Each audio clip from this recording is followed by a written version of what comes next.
I'm sitting here with an iPad, and there's a lot of songs I know without lyrics, but there's songs that I would like to sing because I don't have the lyrics yet. And there's a song by a guy named Marty Ballin, and he's the same guy that sings "Shine On Baby" or something from the Jefferson Airplane. He was the lead singer of Jefferson Airplane, and then I guess he left, and then it was just Grace Slick and this other guy, the guy with the mustache. And so Marty Ballin was before that, and he did "You Can Lean On Me, Babe," and "Lean Over My Words." That guy. But he came out with a song in the 80s, and it sounds like this. It's like,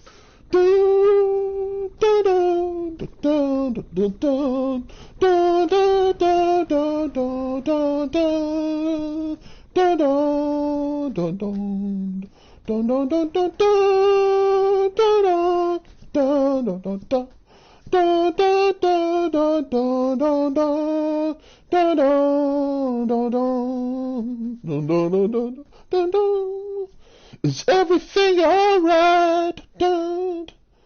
I just called to say I lost. I feel without you miles away. I really can't believe I'm here and how I still care about you. Hearts can break, dun, dun, dun, dun, dun, and never meant together. Love can fade away. Dun, dun, dun, dun, dun. Hearts can cry, dun, dun, dun, dun, dun. We love won't say forever. Hearts can be that way. Dun, dun, dun, dun, dun. It's everything the same. Dun, dun, dun, dun, dun. Do you ever think of me and how we love one another? Well, you change your mind. Dun, dun, dun, dun. Will you want me back again, or have you found yourself a new lover? Dun, dun, dun, dun, dun, dun. Hearts can mend. Dun, dun, dun, dun. Dun, dun, dun, again together. Love can fade away.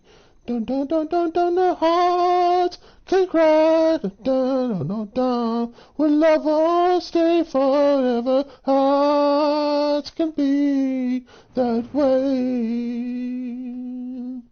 Dun, dun, dun. Is everything alright? Okay. I just called to sing, write a song to tell the world how I miss you. 'Cause each and every day, dun, dun, dun, dun, I think of all the words I never said and all the times I had you. Dun, dun, dun, dun, dun, dun, heart can break, dun, dun, dun, dun, dun, and never meant together. Love can fade away.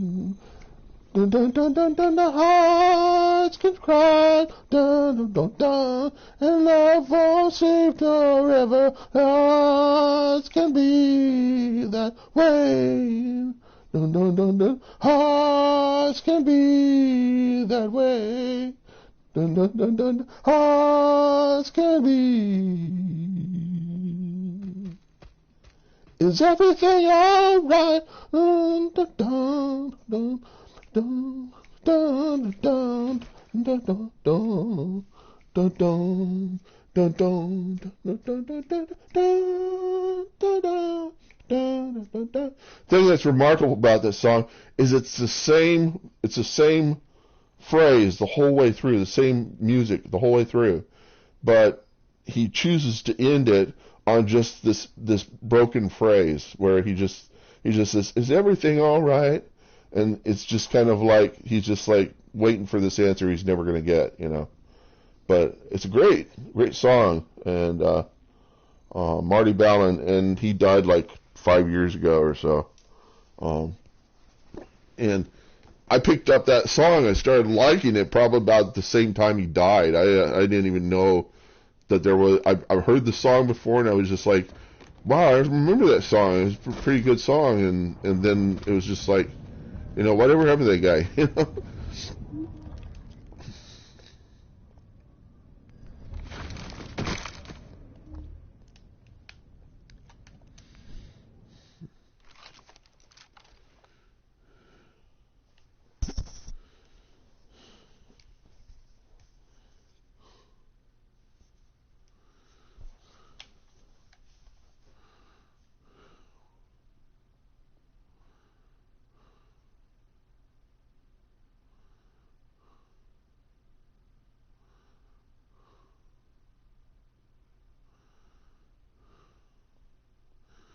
So let's see what's going on. Every time I do one of these broadcasts, the people that usually always ever watch, either somebody from off of YouTube or it's somebody that's in the game that's just eager to figure out where the heck I am, because they're ready to give me a piece of their mind, because I'm just a very cruel person in this game, And I mean, it's the game, people, You can't play this game and be nice. I mean, war is not nice. It's like, hey, there's a guy over there. Let's kill him, That's war, It's not like, but I mean, killing in this game, it's not eternal. I mean, you get up and, 12 seconds later, you get out and give a piece of your mind to them, But the thing is that if you're watching the stream just to kill me, how easy is that, That's not really challenging. It's not, you may get back at me, but it's just kind of like, it doesn't really satisfy that feeling that, I showed you. Is just kind of like, this is the most idiotic way for me to show this guy, how much it really hurt me when you dropped C4. I got my tank out, and I was like 6-8 minutes. I was feeling good, and you dropped C4 on my tank, And those are the guys. They're just eager to get back at me in the game, and I'm just like, that wasn't really a very good way of getting back. But hey, if it satisfies you, I'm just like, okay. You get that back, but you really don't get it back, And I mean, there's lots of times when that happened to me, but the way you do it is every time you go out, you're trying to figure out some way you can turn this game. You can get it in your favor, get in favor of your team. And there are people that'll play one faction the whole time, and they consider the VS the enemy and the TR the enemy and stuff like that. And that's all part of the game. You have to kind of make fun of the other team, but you're going to go to the other faction and play like you're on their team, and you're going to do the same thing for them. You're going to say, the other guys are complete hogwash, We're the guys, And that's, it's a brain-bending type thing, because then you come to the realization that war on all sides, everybody's doing it, to try to win, and they're trying to. But it's like you're going to lose, and you can't really. It's really hard to say, well, they deserved it or anything like that. Like the last night, we had a game that was going for 5 or 6 hours. Actually, it was yesterday, and I mean, it started at like 2:00 and it ended at like 6:00. And VS won, and I was on VS, and we were just like. People were just like, there's no way we're going to win this, And I was like, dude, we can do it. And sure enough, we got it at the end, It's like, and everybody was just like, couldn't possibly believe this 4-hour-long war that we were in would ever actually come out, okay. When you have those wars and you go through and you've done so much stuff, and you're getting to the end of it and you win, that's what makes you come back, It's like, oh, wow, I remember that. Do you remember that war? You remember when we did this, And it creates, this game creates memories, because then you remember, oh, yeah, I remember when this happened, and, oh, I remember when we did this, And then there's all this drama of the people that come into these wars that you start to learn about them. And like there's this guy named Killihaze who was just this crazy black dude.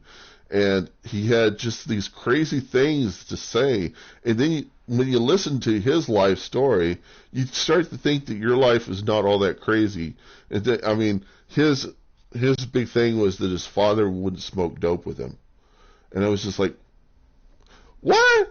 What? What the hell does that mean? You know? And for him, that was like a big major thing, you know. But I mean, if you're living in a family where you don't get much love, I mean, I heard the story with Rodney Dangerfield that the turning point in his life is whenever his father just turned to him and said, you know, it looks like you got something here, son.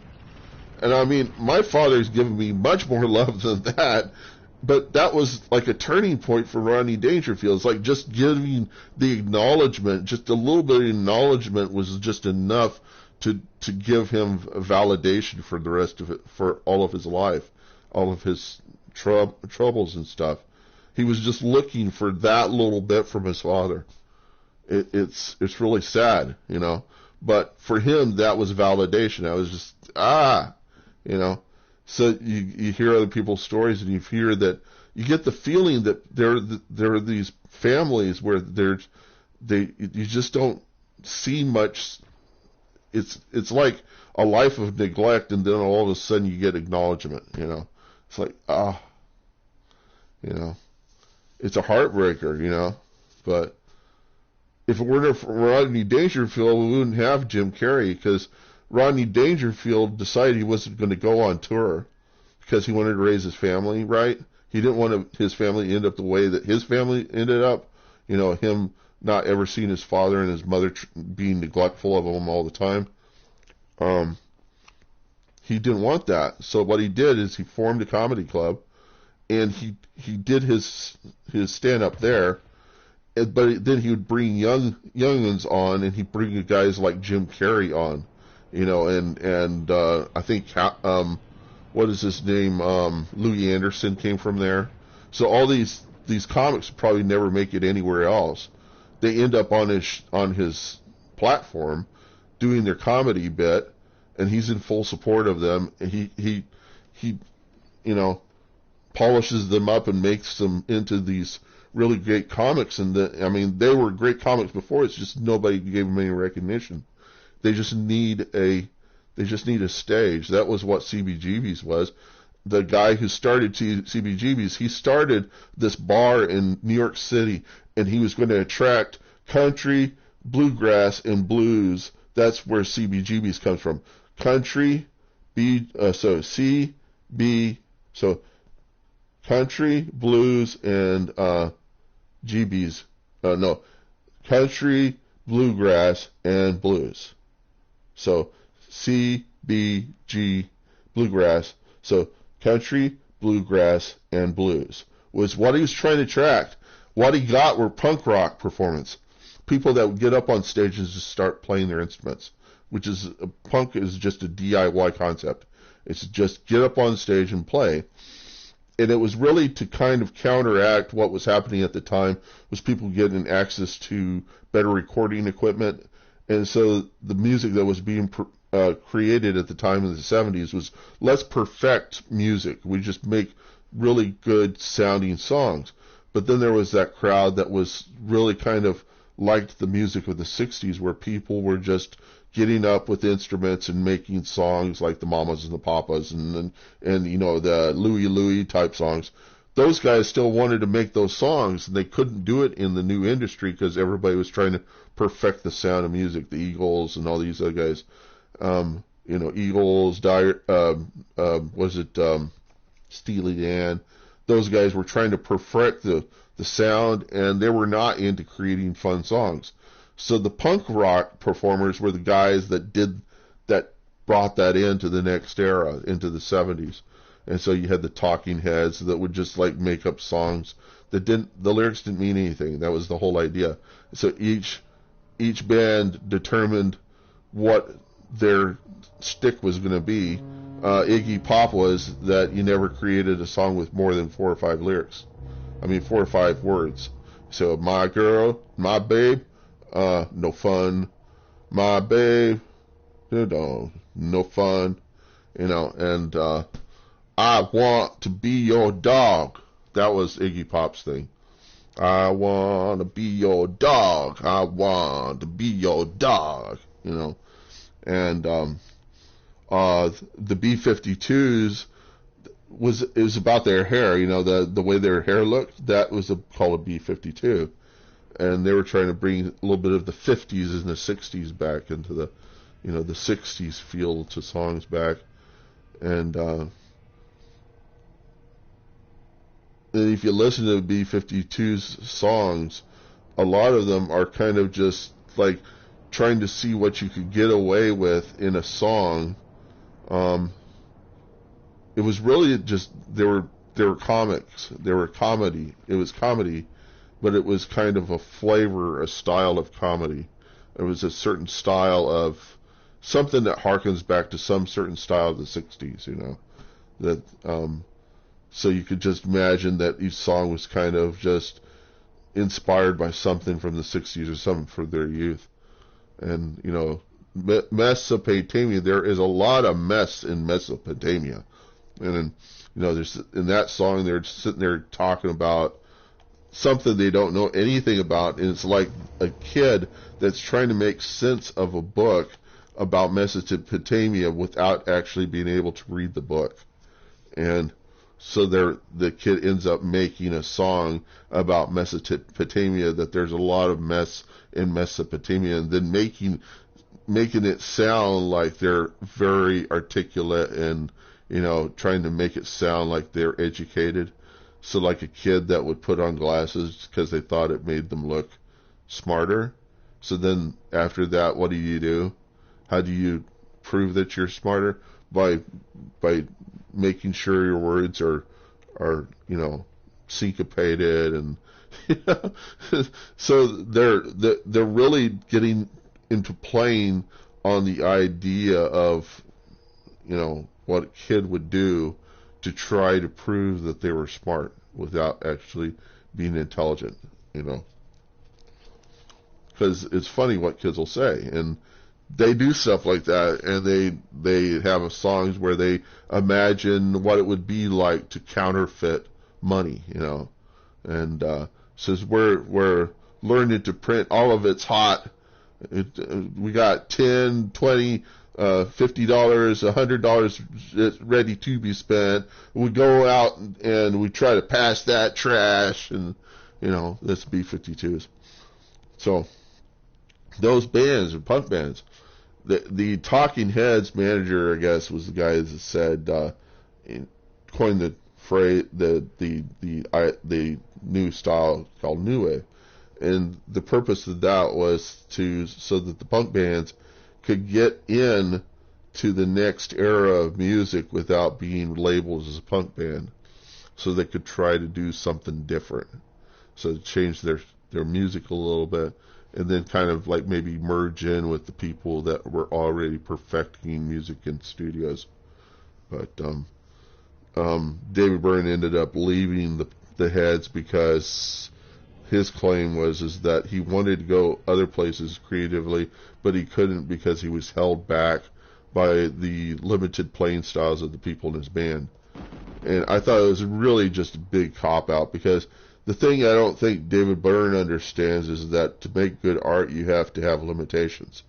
And I don't know what it is that he creates now, you know, if he's limiting himself, or, you know, because when you're given all the colors to work with, and you're given no limitations, you create crap.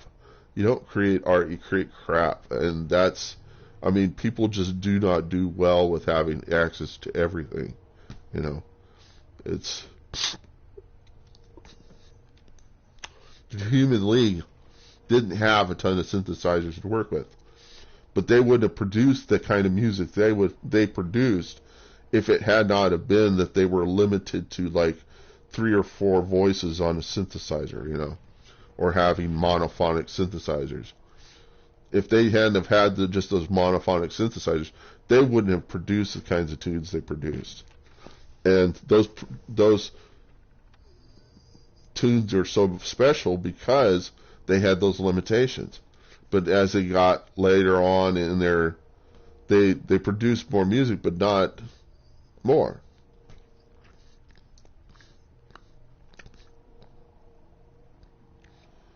And anyhow, the other thing is that whenever you have less notes to work with, you create tunes much faster. If you have more to work with, you produce tunes slower. It takes you longer to produce tunes because you have to put more notes in there. And then the other question is there enough space in there to put all those notes anyhow? Because the more notes you put into a tune, the more you have to mix and balance it out, because there's only so much volume. There's only so much you can stick in a waveform, or you can have oscillating inside of that waveform, because some of that stuff is going to cancel each other out.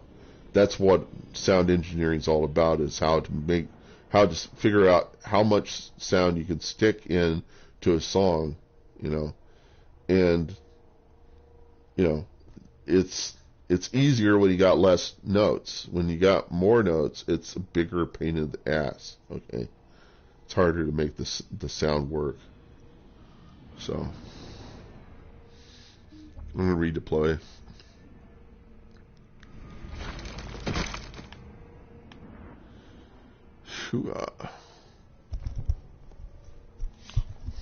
So that's the advantage of being a punk rock performer, is you don't really have to stick a whole lot of crap into your songs. You just focus on different chords, or focus on different beats. You do stuff like what the Police did, where they mixed ska and reggae and rock together, and they came up with a style of their own,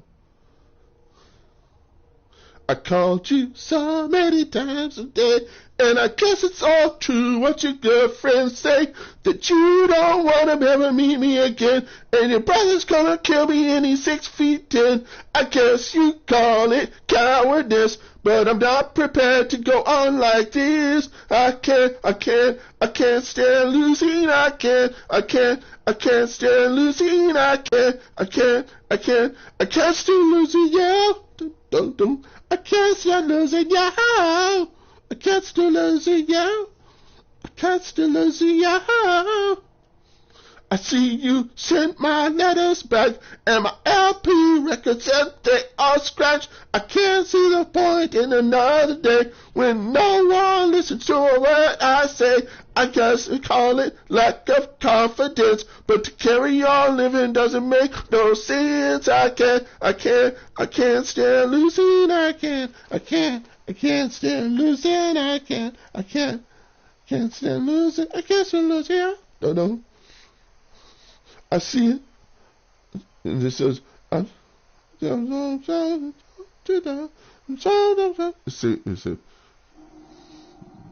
was it? He says,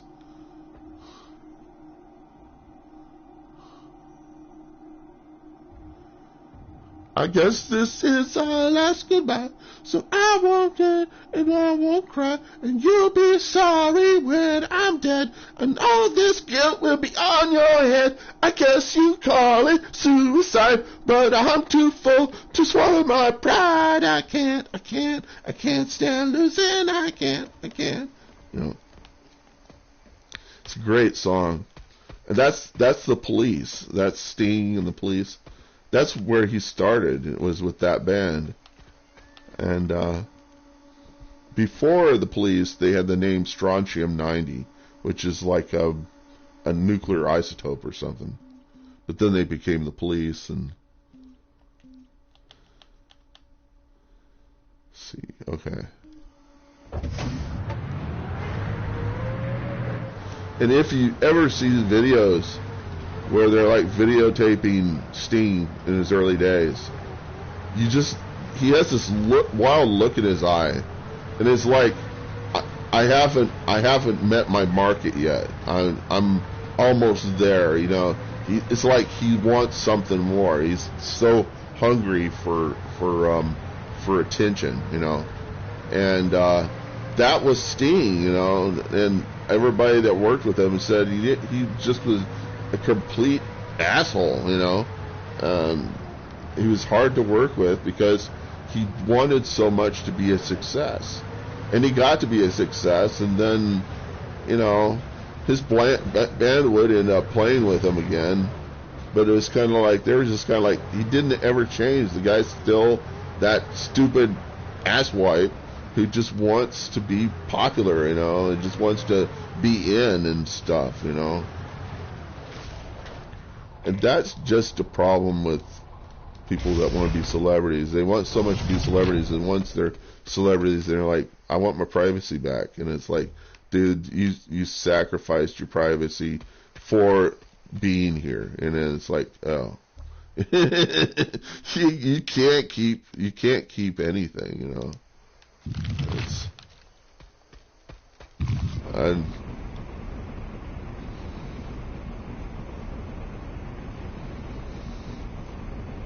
I mean,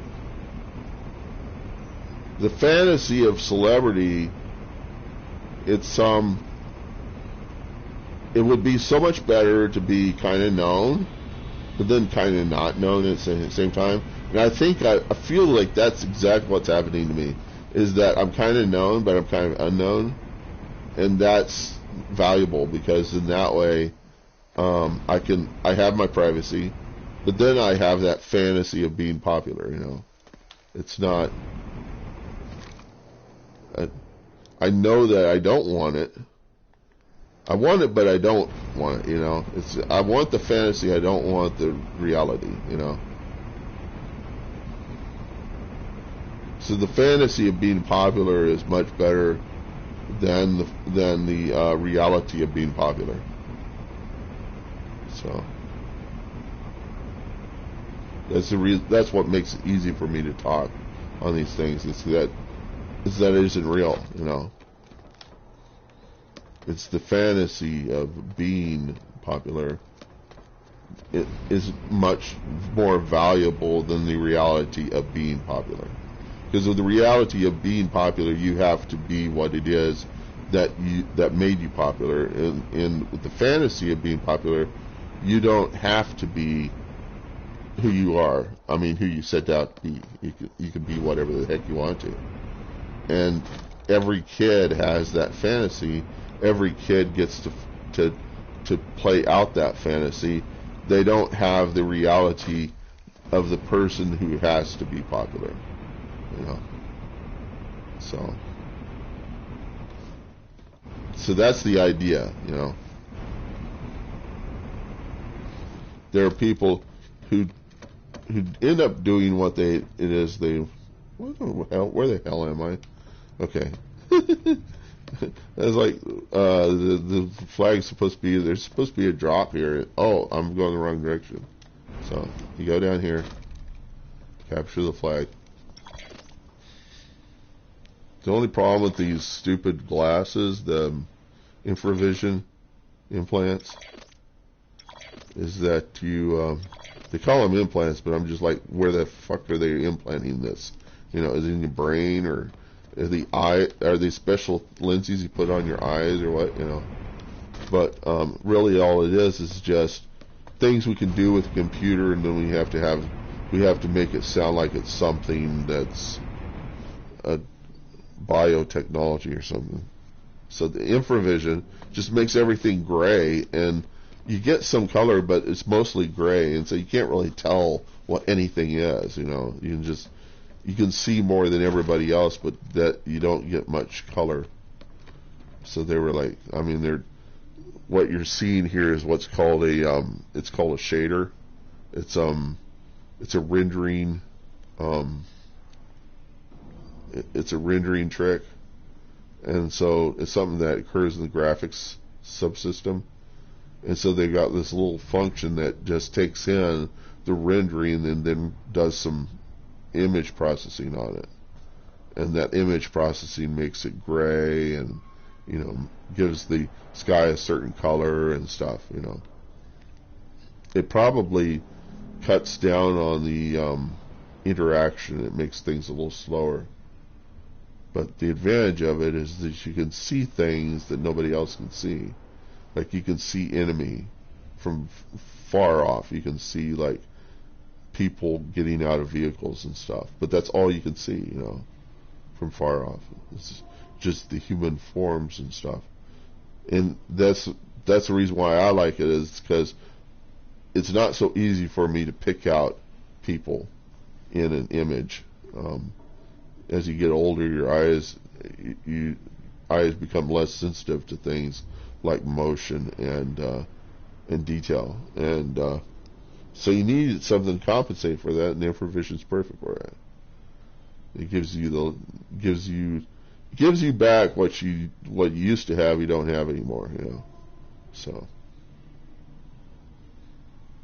but kids, they can usually pretty good spot something that's moving, and then shoot at it pretty accurately. And it's amazing to me how accurate they can get at shooting me out of the air from very far off. But if you're stationary and you're in a high place, then okay. So this guy is here, and the thing that he's not going to have any. He's putting up motion beacons and motion. He's using darts. The thing he doesn't realize, side bat, is that not everybody will show up on those things, and those people are the ones that have what I've got. And if you look down there by that thing that looks a little bit like a medical symbol in the center of the screen, to the left of it looks like a little radar. That radar thing is a sensor shield 5. And the sensor shield 5 hides you from all radar. So I could move around, I could jump all over the place, and it would not show up on the radar. And so he's got this radar, he's got this thing out, and he's like, well, this guy's not going to ever be able to move with this going on. And the truth of the matter is that that's not true. If I have this implant, then that thing won't work. You know, and you just hope that people don't have that implant.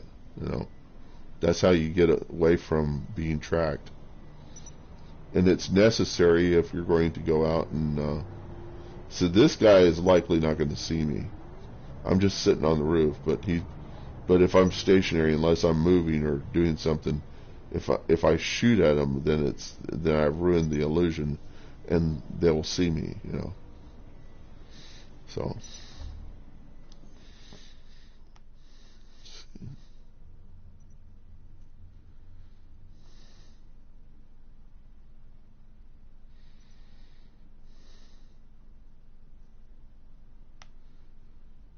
Yeah.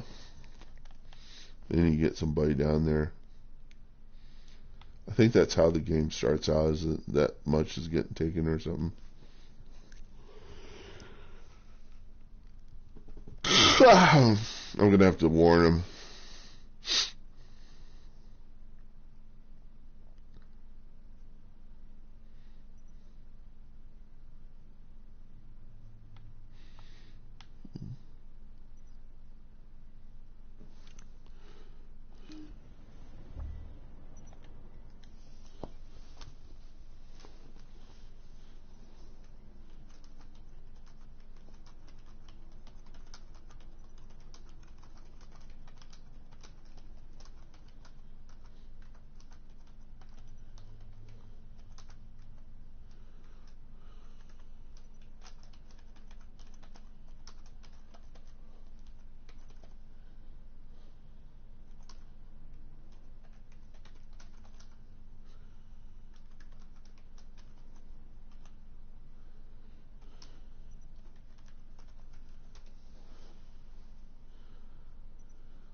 Go for it.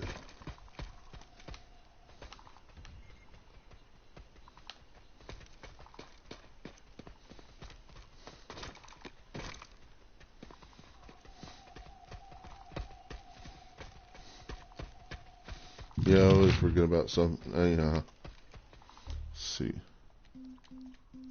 I'm gonna light assault.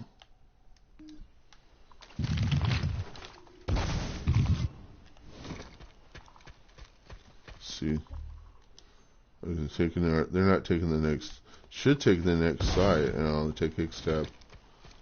They're protecting Woodman.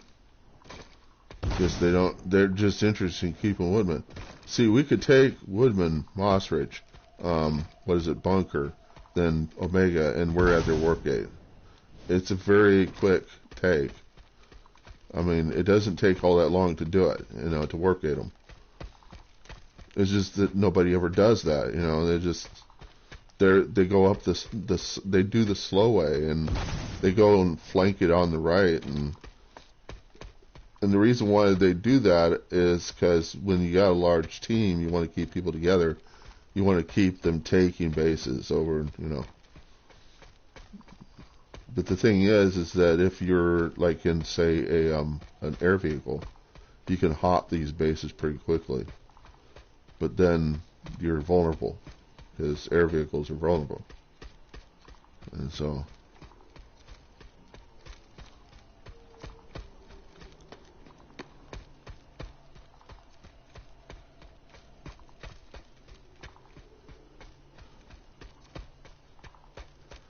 I'm probably going to get in the squad.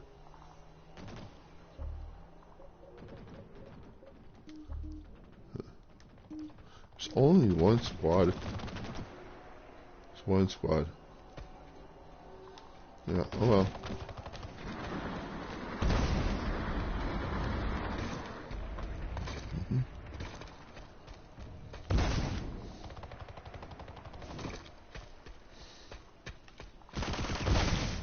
I hear ya. I see ya.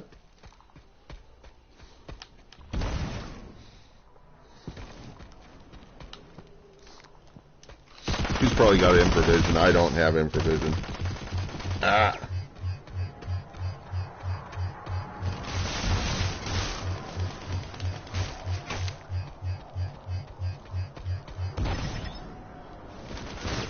It's like we both have ambush or jump jets, and he's just chasing after me. But he probably doesn't have safe fall 5, which I do. He's probably not going to make that hop.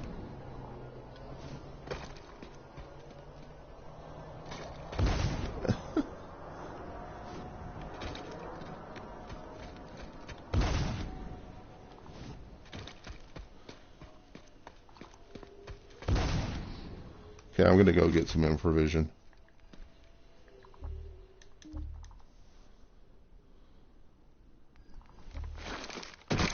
Because obviously he does. And I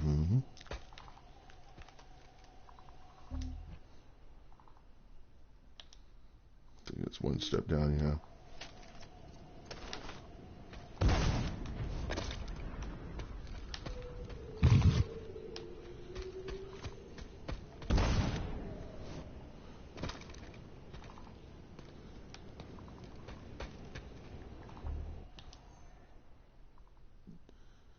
Well, the other thing we could do, can we take that?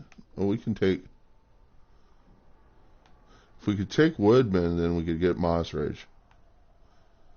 And, oh wow. I really have to tell people this.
Let's see.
Okay, I'm gonna change my.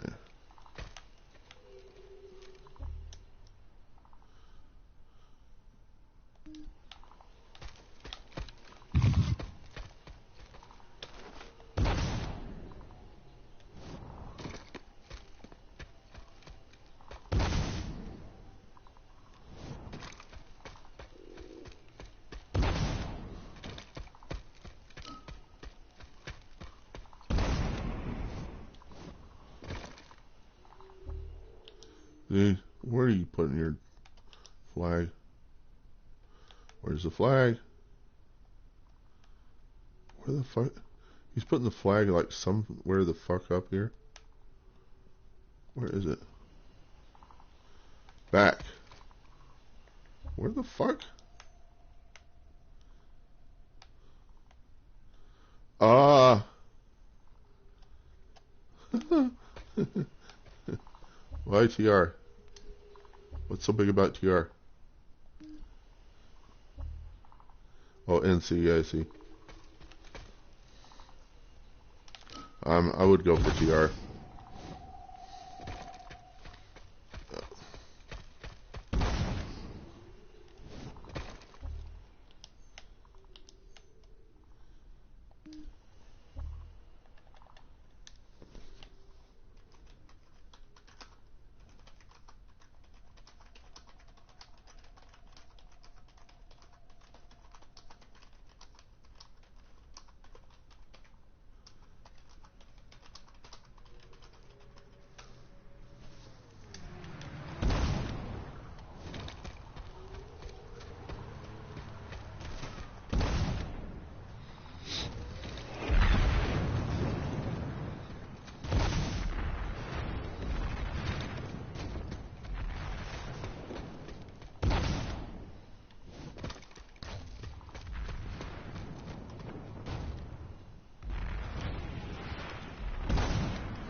Ah, crap.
Hey, it's nothing that 2 or 3 or a whole squad could do. It's just that I'm doing it by myself, and I'm cheating. But this little thing that I'm doing called slingshotting, Daybreak will not remove it. They will not remove it. No matter how much I do this, they will not remove it. What they'll do is they'll take drifters from me. But I can always create another character, and I can always keep doing it and doing it and doing it, because they're never going to remove this little thing called slingshotting. It's because it's a side effect of how they do their transformations on their geometry, how they compute their how they move people from place to place in the game, using the jump pads. It applies a vector force, but you can hijack that vector force if you turn to the side as you're drifting, and it won't stop, because you're elevated. You're not going to hit the pad. It stops when you hit the pad, but if you're elevated, you just keep going. If you're going forward, then you're going to slow down because you're adjusting your vector force by moving forward. You're counteracting it. But if you turn to the side and you're not applying force in the forward direction, you're applying it to the side, you can adjust the rotation of that trajectory, and that's slingshotting. That's what you're doing. And all they need to do is they just need to fix that computation, and they would fix it so that you couldn't slingshot. But they're not going to do that, and for some reason these guys, Daybreak, they just don't have the brains to really figure out how to do that. I mean, I'm challenging their brains. They are, from what I can tell, what must have happened with Daybreak is they must have gotten rid of their entire tech team once they realized they had the game engine, all they needed. They lost the source code because probably the tech team took the source code and deleted it, okay? So all they've got is binaries, and they just got maps. And all they can do is change the maps. They can't really do anything about the game engine. It's already made. Nobody's going to rework it. They're not going to rework it. They're not going to put the money into reworking it. I don't know what's going on. But from what I can tell is that their company is mostly sales, marketing, business types, with some art people, but very few coders, if at all, And they're probably dependent on some game engine for which they don't have the source code for, that's got all sorts of security bugs in it, and they can't do anything about it. And I'm just taking advantage of the fact that they can't do anything about any of this, But then again, I'm kind of making them money because I'm pissing people off. And if you didn't piss, it's going to drive the try-hard aspect, people that are just like, this should work, this should work, this should work, this should work. I'm pointing out to them that there are certain cases where an individual like me can actually get the upper hand just by doing something very simple as slingshotting. And even if they know, Daybreak knows that they'll never get rid of me, because I'll just keep coming back and coming back, because, I mean, it's just a matter of creating a new account, and, I mean, it isn't hurting them. They're making money regardless. They're always going to make money. You're making it unfair, yeah, but there's so many unfair ways you can play this game, and this is just one of them.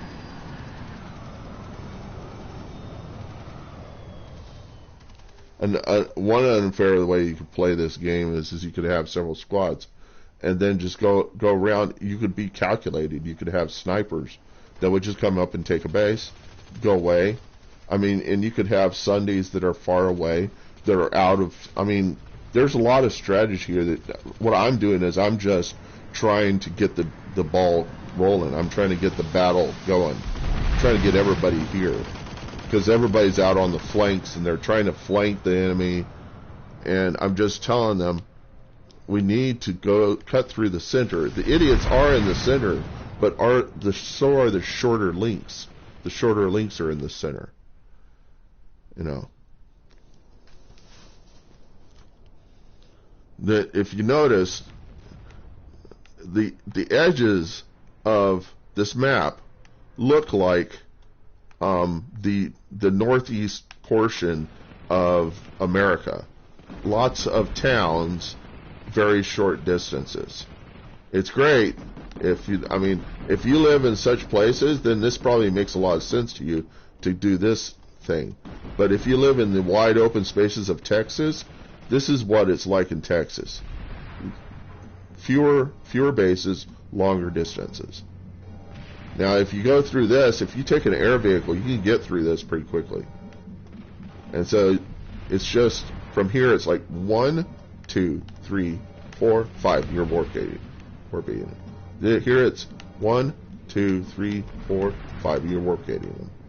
Here it's 1, 2, 3, 4, 5. You're warp-gating them. So from the center, it's only 5 hops to warp-gate. But if you're doing it this way, 1, 2, 3, 4, 5, 6, 7, 8, 9, 10, 11, 12. See? This way, 1, 2, 3, 4, 5, 6, 7, 8, 9. Yeah. It's and over here it's 1, 2, 3, 4, 5, 6, 7, 8, 9, 10, 11, 12. All they did is they just took a map of points and they made them all kind of the same distance, and then they just moved the towns a bit so to make it look like they're just kind of random. They're not. They're a specific length. And so I guess it's 12 on the flanks and 5 from the center. So you can warp gate them very easily. You just start from the center and move outwards. And if you do that, and you get this base, and you get that base, and you get that base, then they're cut off from all their land, and NC and VS are going to take it up. So you just cut through the center, and you warp gate them on all these sides. That'll stop them from flanking. That's the trick, you know. And I'll try to suggest it to people, and they're such short attention spans, they're not going to focus on such things. So, okay, where is my Sunday's like? It should be in the center of the map, right here. There. Well, I had one there. I guess it didn't refresh it, or somebody blew it up. But yeah, I think somebody blew it up. Let me make sure that all my I'm gonna check to see if all my mines and crap are in place, because I put a whole bunch of mines inside the plant. Well, and I'm not doing nothing all day and playing this game. I'm adding an 80s playlist to my site called Technically 80s, and I'm basically going through all of YouTube's 80s playlists and pretty much getting everything that is there, and I'm putting it into a playlist. So I have pretty much all the 80s music. I noticed that in my collection I didn't have any Cure. Okay, there's mine. Yeah, okay. I didn't have any Cure, and I was just like, well, you know, Cure was a major part of the 80s. But then I found a whole ton of this Latin 80s music, like Lisa and the Cult Jam, and I was like, what is all this stuff? This is like dance music. And something that was really funky going on in the 80s, in the late 80s, is that there really wasn't any kind of like real dance music. It kind of came in with Madonna, but it was kind of just making its inroads. And in the 90s, it really hit full and hard. You know, dance music, techno, and all that stuff came in about the 90s. but you can see little smidgens of it in the late 80s. And so I'm throwing some of that in an 80s playlist. And there are those people that don't like 80s music. I've got all the stuff. I've got the modern. I got everything. I've got heavy metal.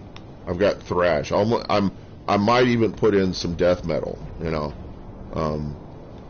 I need to have a playlist devoted to Nine Inch Nails, because I mean, maybe even one to Marilyn Manson. I don't know.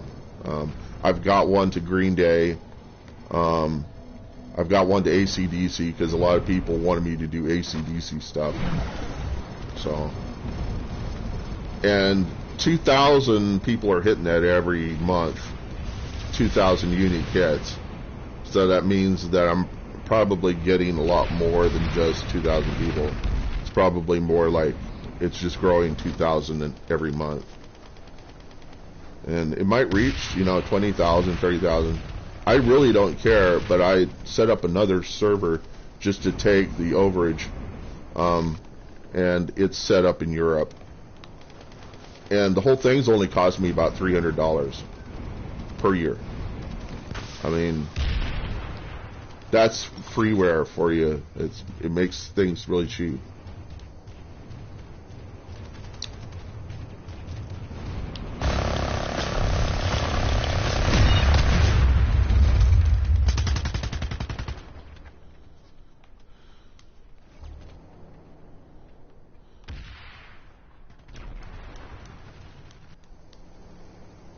Only reason I can spawn at the amp station is because they haven't taken that leg down there.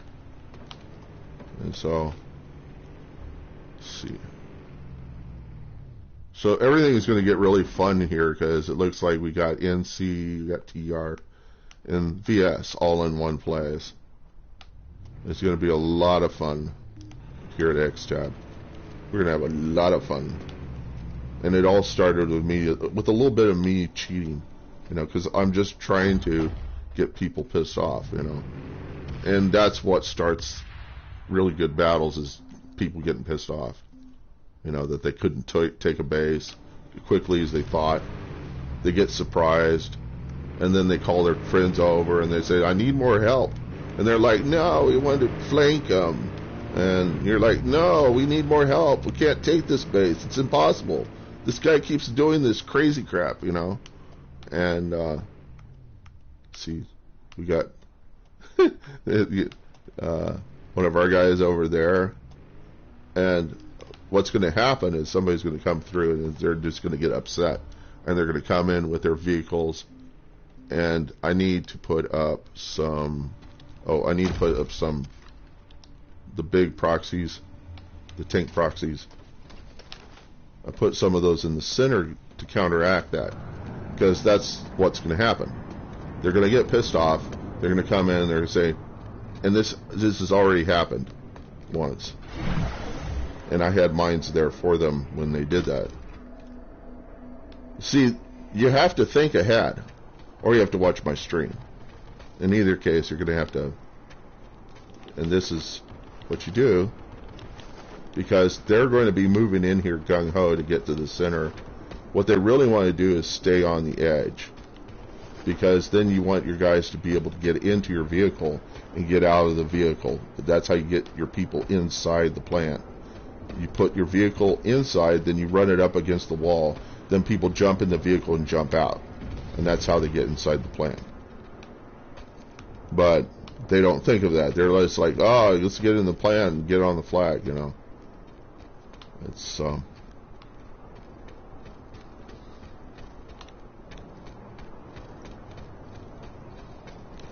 and you can put a gate shield diffuser on a flash, so one guy can do it. Here's a trick. If you're trying to get down and you don't have the Safe Fall 5 buff, you just touch you touch something, an elevator, and it buffs you for like 3 or 4 seconds, and you can drop down without killing yourself. So if you're at the top of, say, a text plant, and you want to get down to the ground, but your character doesn't have the buff, then I don't like that. You may be watching me, but I don't like that.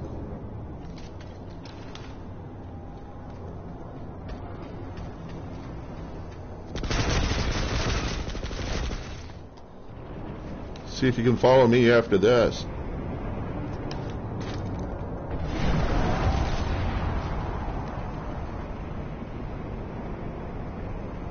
Can you follow me over here?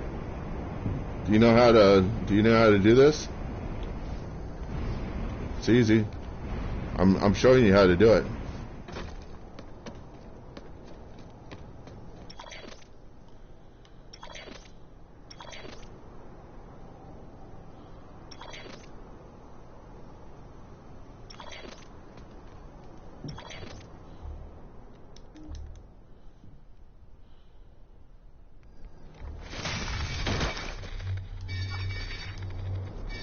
There we go. There's alert.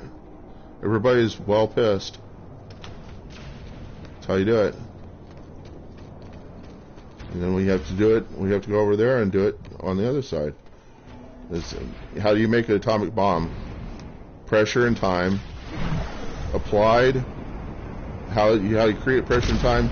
You put the TNT on the outside of the core of the nuclear fuel. Then you start the chain reaction by pushing the halves together, the nuclear fuel together, and it causes a chain reaction. But it can't go anywhere because the TNT's pushing the cores together and keeping the stuff contained. And the greater the yield, the more time and pressure is applied. That's how you get a really high yield atomic bomb. And so you just piss people off enough, they get stressed, they go crazy, they call on their friends, they go crazy. There's a huge battle here because they're all super pissed, and they're all super pissed in one area. Nuclear. It's nuclear. And it's going to be so much fun that way. Because, that it'll be like an orgasm for them. It'll be like success once they win, because they're going to win. They're going to win in numbers. But how is that going to happen? By having somebody create an unnatural situation. The reason why Trump is the way he is, he went to military school, and in military school they would set up these unreal bouts, and then they would just like beat up on.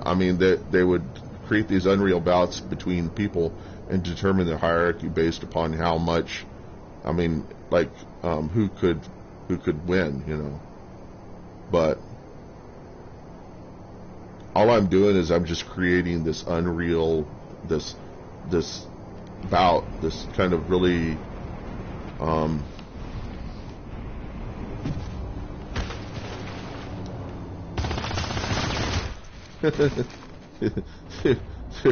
they're eager to get that, yeah. They want both sides of that.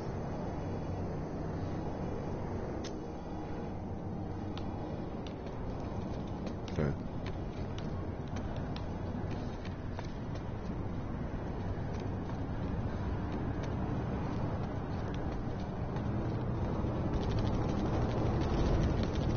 They're bringing all the weapons.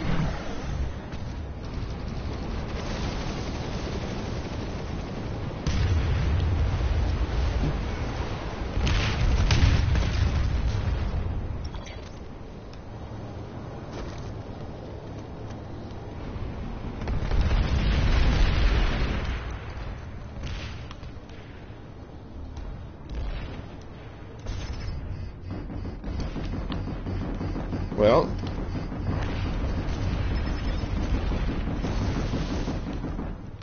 there's somebody inside of here. I don't know what's going on.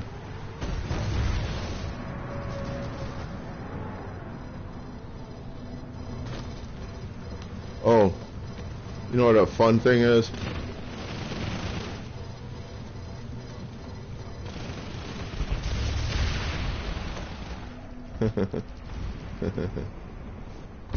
That guy, I mean, he was swiping me. I don't know what the deal was. He probably came over to get a piece of me. But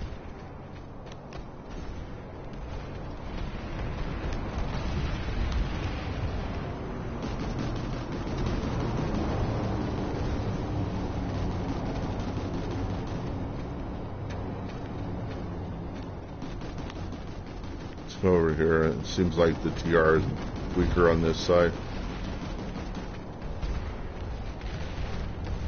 I think what I'm going to do is I'm going to get an ant.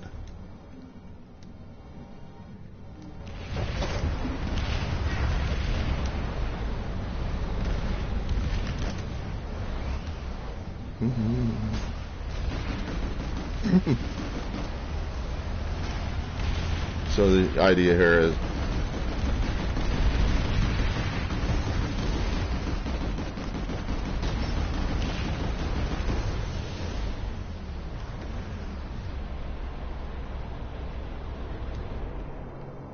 and this is a bulldog, by the way.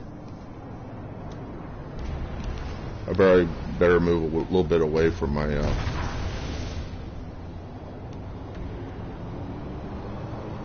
so this is a 100-meter proxy ant, and so we can see all of their guys.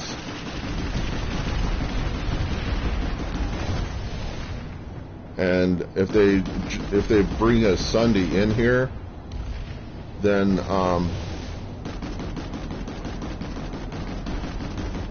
he's going to probably, if he comes in that way, he's going to get some mines. If he comes in this way, he's going to get a bulldog in his face.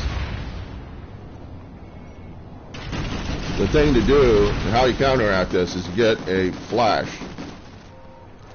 You get a flash, and you come in as a 2 or 3 C4 Ingy. Now, if our team was smart, they'd put some mines on the road out here, you know, or they would have mines inside here in the amp station, you know.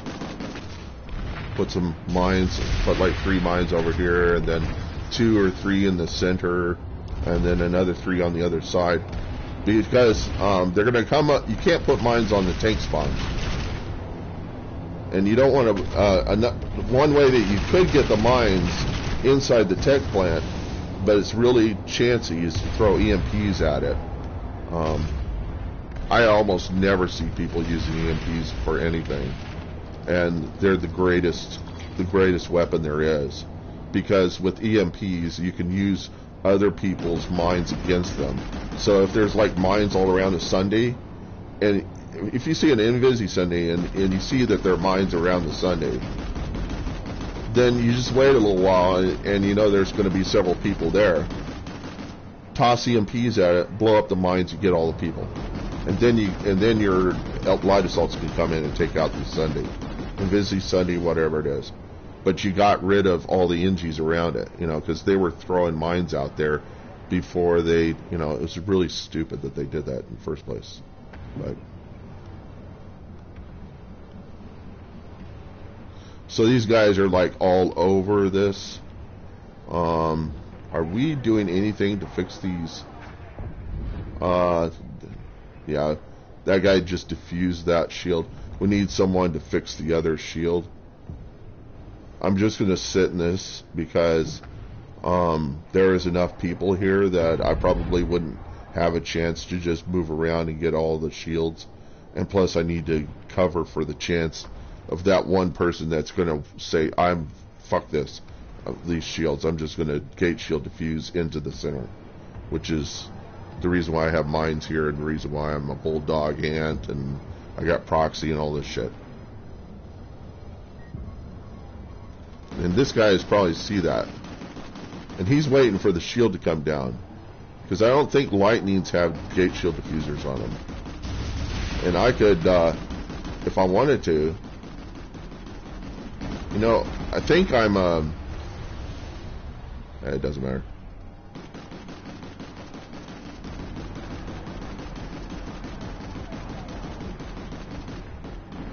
You know what I'm going to do? I'm going to go fix the other thing. Because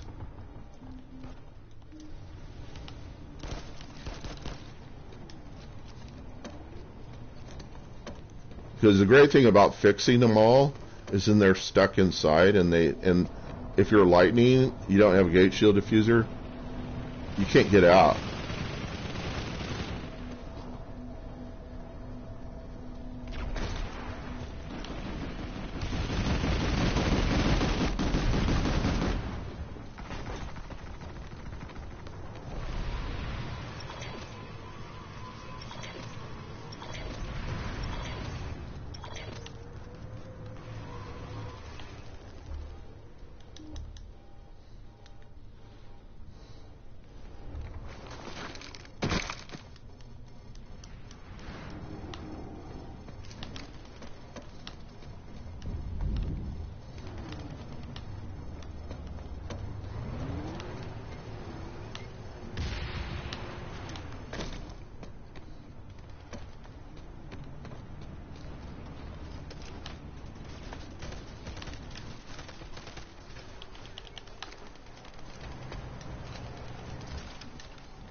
Now, what I'm probably going to do is, since they don't really have the flag yet,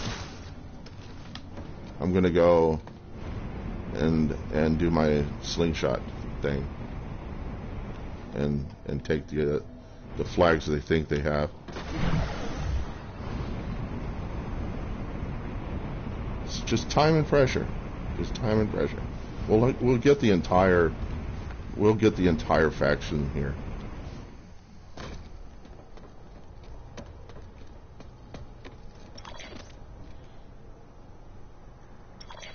And then I might go downstairs and get that generator. So, haha.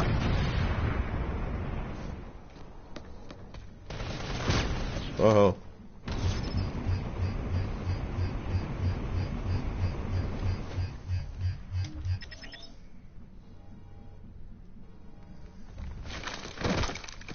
Let's go for the other one. Or maybe we should go... Is the ant still there?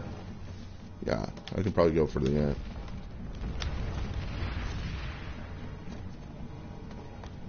And now that I'm a light assault, I got C4. I've got an ant. I've got proxy.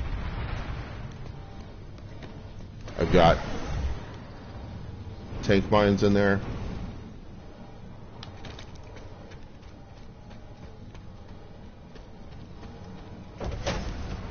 There you go.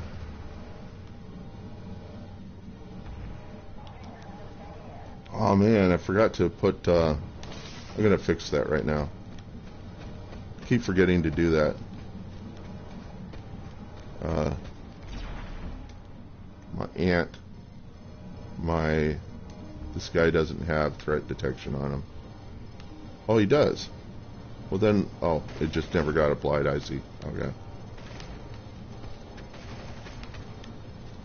Yeah, okay.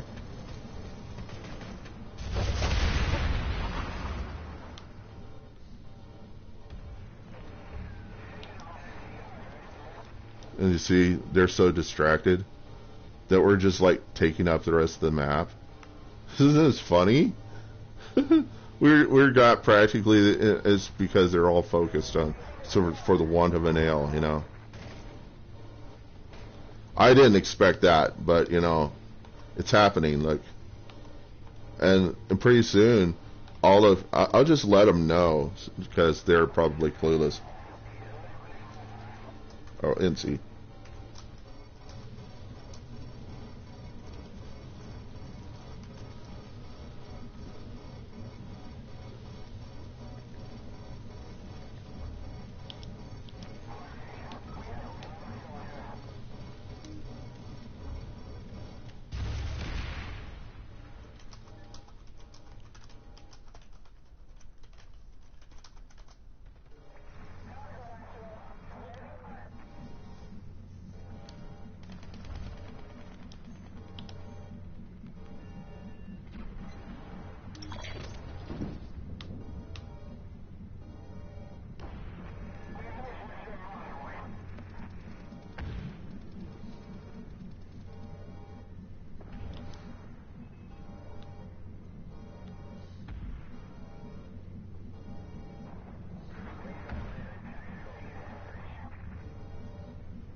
Another thing I could probably do is I could probably use my slingshotting abilities to go around and find their Sunday, take it out. That wouldn't take me very long. And deploy shield. I can handle it. It's fairly easy.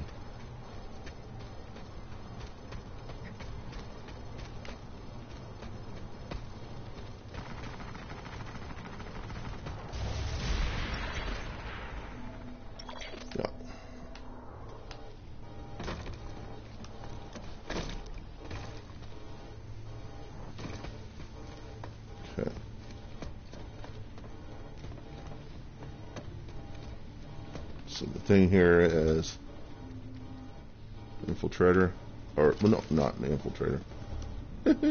Light assault with infrared, infravision. How do you get infravision? You spend money. It used to be that to get infravision was as hard as buying a bunch of ISO 4s packs. Those ones that give you rares, but they're like $2.29 a piece. I would throw like a couple hundred at that, just to get infravision, But now you can get them with bundles, and they'll give you several rares with the bundle.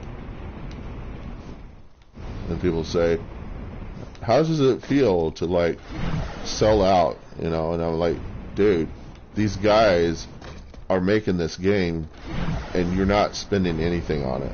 They said, yeah. I said, you don't get something for nothing, And it's not selling out. It's an advantage. If you have money, you have an advantage. You should use it to get that advantage.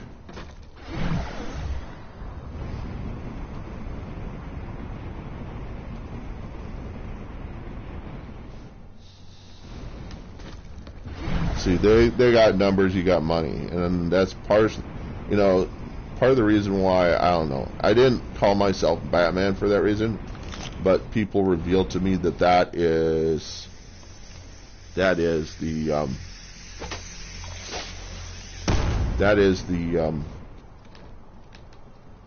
is there something down there? No.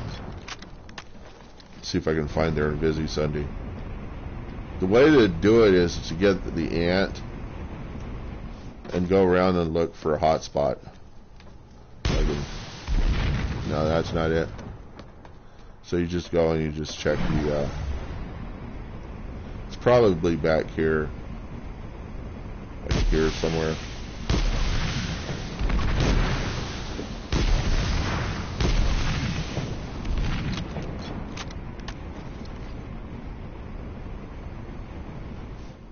So you go over here.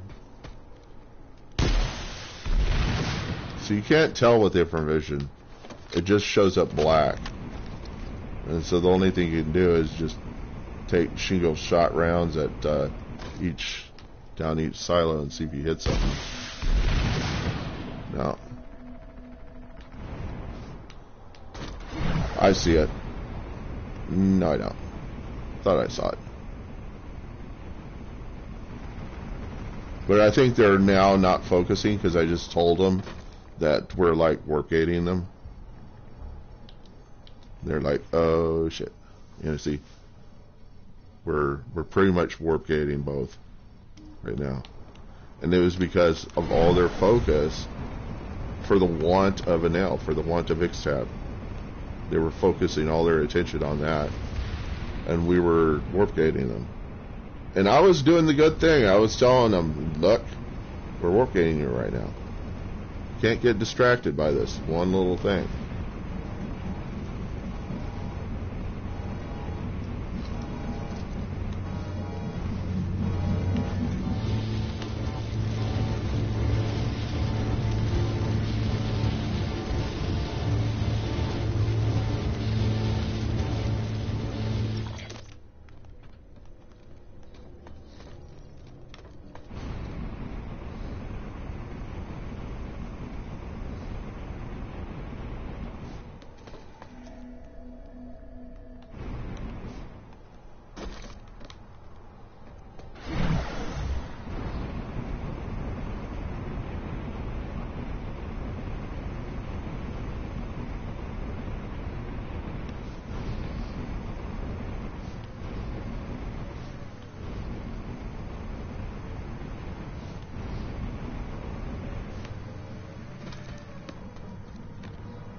And realize I've maxed out pretty much all the tools on my classes, because I don't throw my certs at guns, I throw them at tools. I throw them at all the capabilities. You know, it's the idiots who focus on guns. And the reason why you don't want to focus on guns is because these CQC battles in this game are fictional. There's no way, with the latency that the internet has, there's no way that those battles can even be real, so the guns don't matter. All that matters is strategy in this game. The KD ratio, all that stuff, it's all stupid. The only way you're going to maintain a KD ratio that's relatively high is you were a sniper through the entire game, and that's like number one most boring as hell infantry position play. I mean, there's more to life than sniping, killing people, you know. There's strategy, there's using your head, there's the conundrums, there's the tricks. I mean, I didn't have this trick. I didn't know about slingshotting until I went and researched about it. You know, people think that if you have an unnatural upper hand, then it's unnatural. You shouldn't be using it. And the thing is that that's how you win the game is by finding all the little tricks you can, not cheats, not the kind of cheats that, you know, hacks. Hacks are dangerous, because if you're using software to get your upper hand, keep in mind the guys that make that software, it's in their best interest, because they've got some criminal intent in that, it's in their best interest to put malware in there to steal your credit card number, to steal your identity. Identity theft would be a great vehicle for making software cracks. I mean, that would be...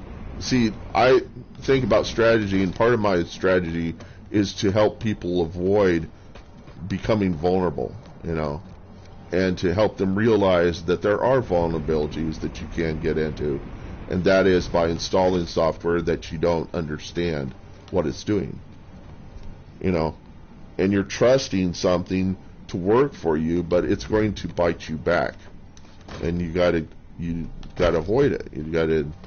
But what I'm doing is I'm not using a hack. I didn't install any software to do this.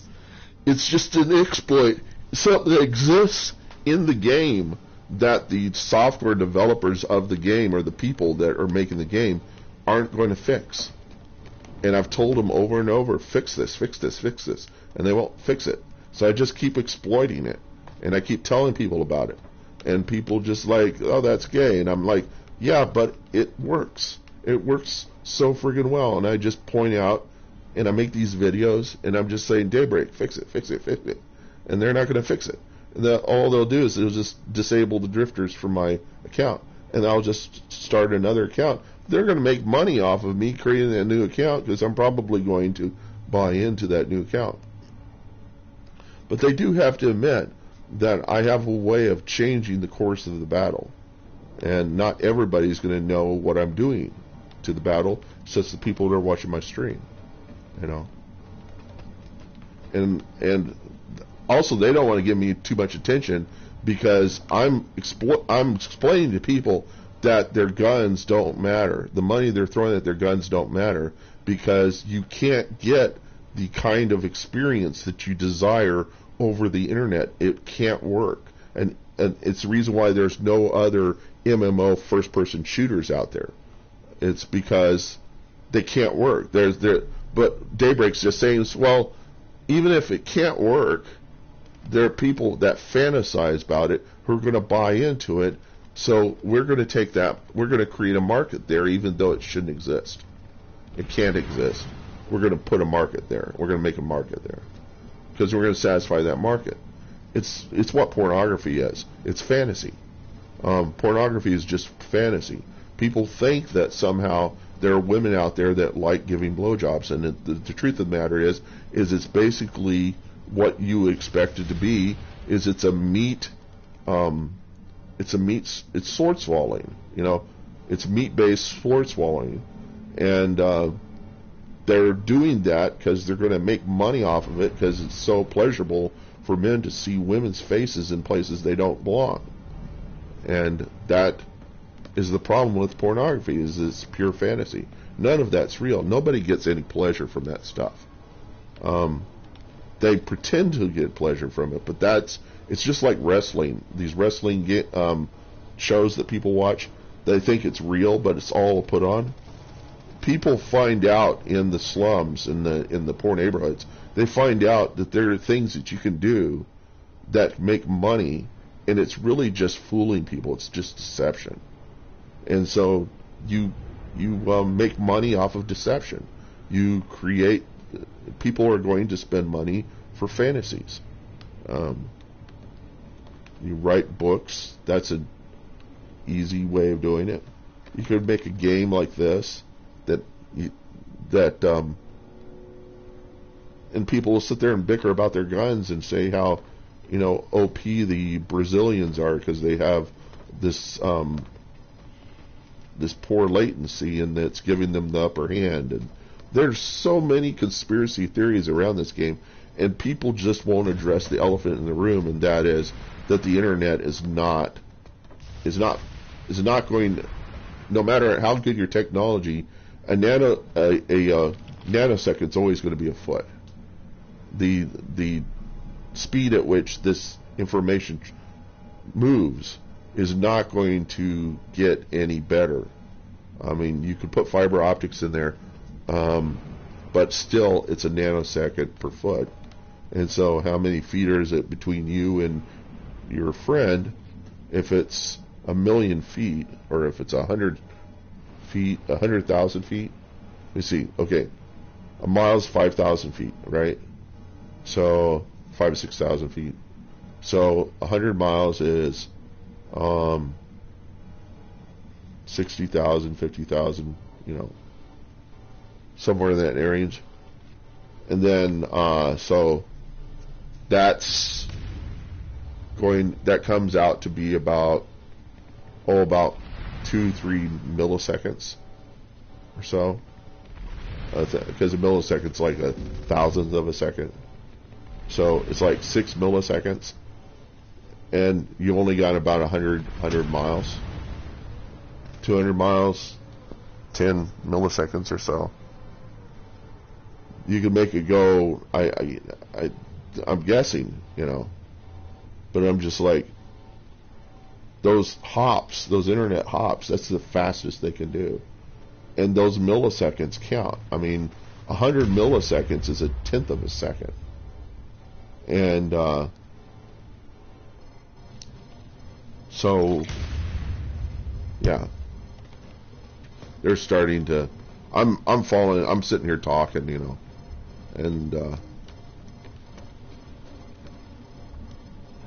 so what you do here is you get your engineer and you go and you fix all the shields. You primarily focus on this back shield, one of these back shields, and then they're stuck in the room and they have nowhere to go.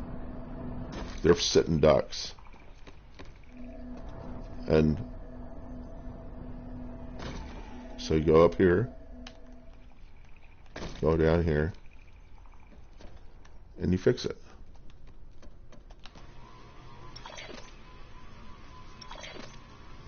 And if they're good, they'll get there before you do this. But you can always apply, but it's going to get as fixed as much as it gets fixed. And now they're stuck in there, and they can't do anything. See, they have to gate shield diffuse to get outside. And I'm just going to go around, and so they can't get back in there unless there's one guy that has the, what is it, the logistics implant, which permits you to spawn people from your squad inside of a vehicle. If you get the logistics implant, then you can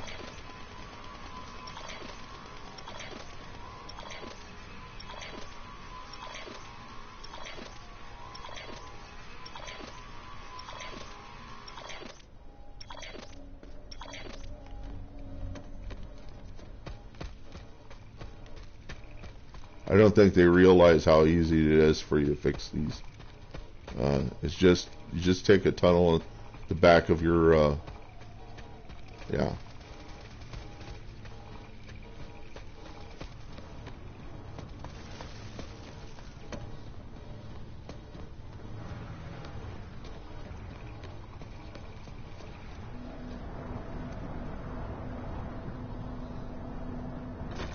They need about 4.5 minutes.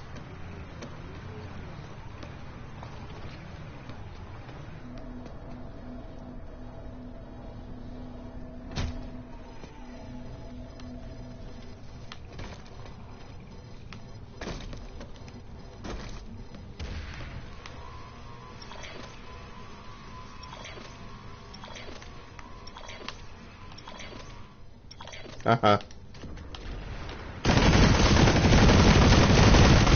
Yeah, I suck with guns. That should be one of my names. I suck with guns.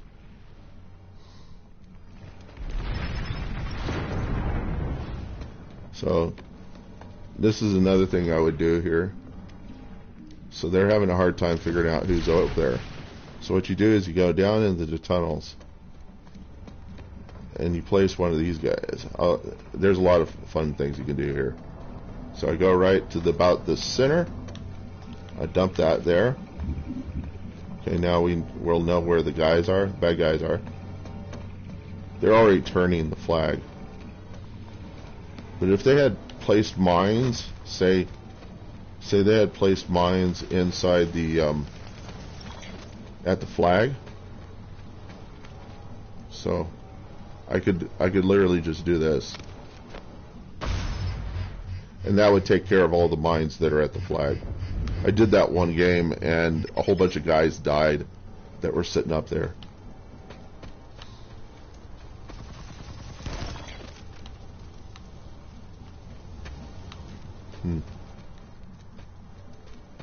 So let me put this up a little further, put it over here.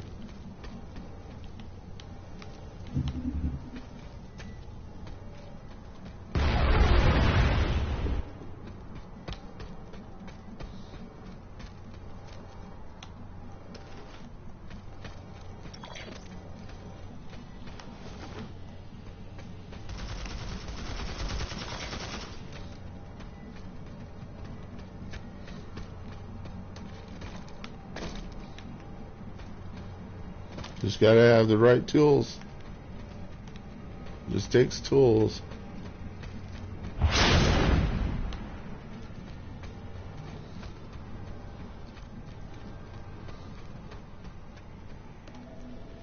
You can keep them here all day. This.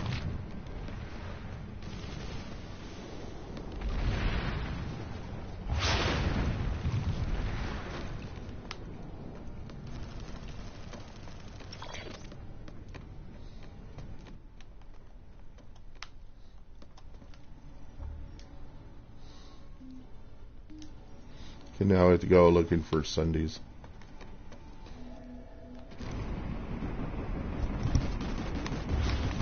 Yeah. And once that flag gets taken, then I'll probably go and take. See, there's. Yeah, we already took that back, so the other one, we gotta go and get this one back.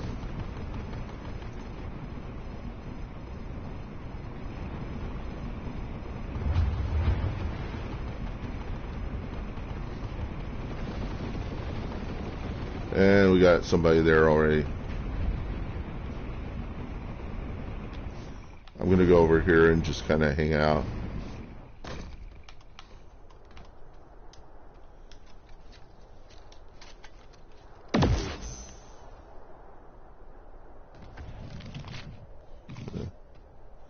Don't worry, I got infravision.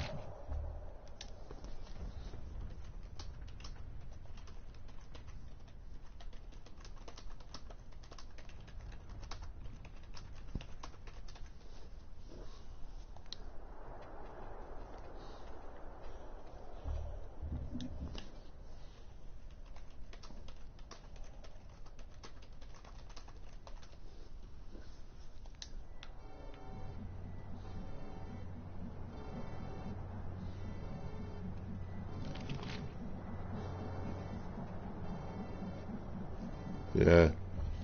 He needs to understand that he need to increase the mini-map size. The mini-map size will show you if they're enemy in the hex. And there's nobody in the hex, just us. Blue is VS. I changed my color scheme. So...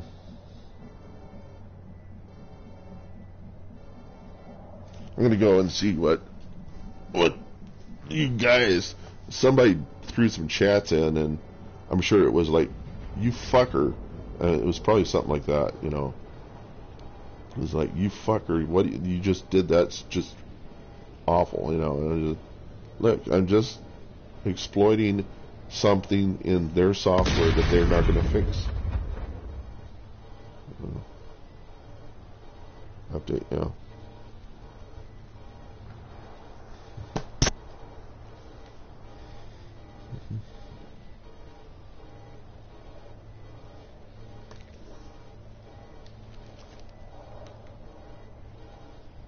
So there are still people watching.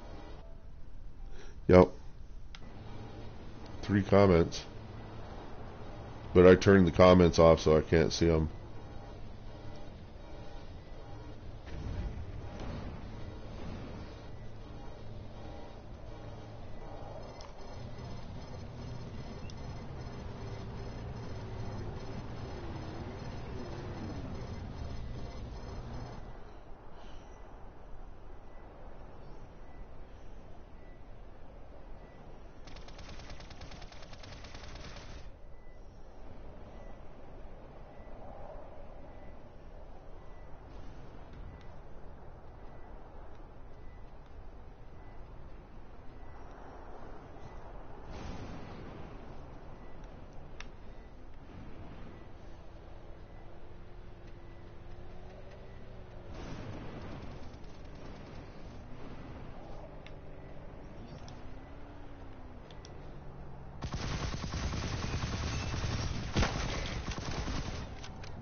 What is going on here?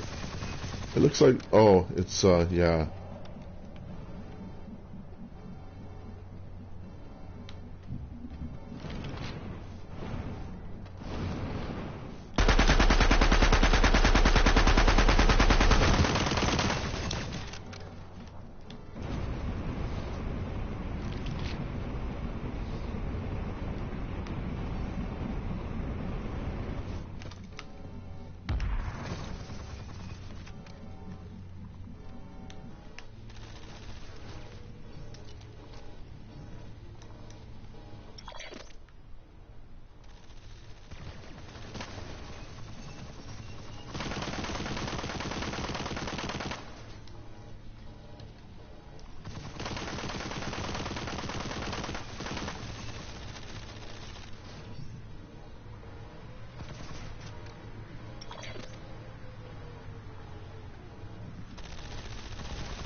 Okay, how's it now?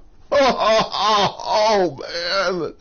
Oh, man. She's really eating it. Oh, man. Oh, man. We almost got him completely warp gated.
Here is trying to take X tab again. You guys are not going to get it. You're just not going to get it.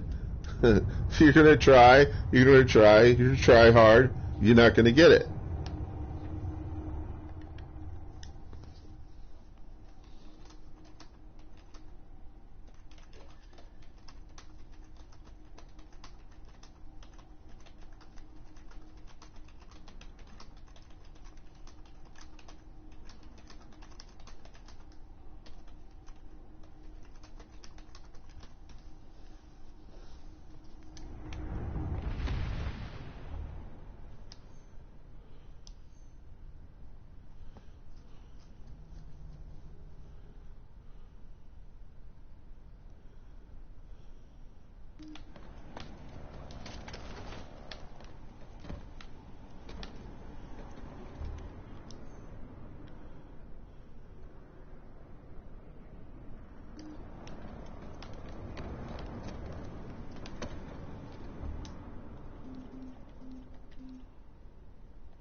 Is there a terminal in here?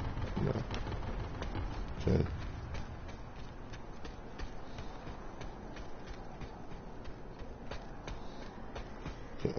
I think I'm going to put a Sunday near the spawn, or put it in one of the. I don't think you can stick it in the tower.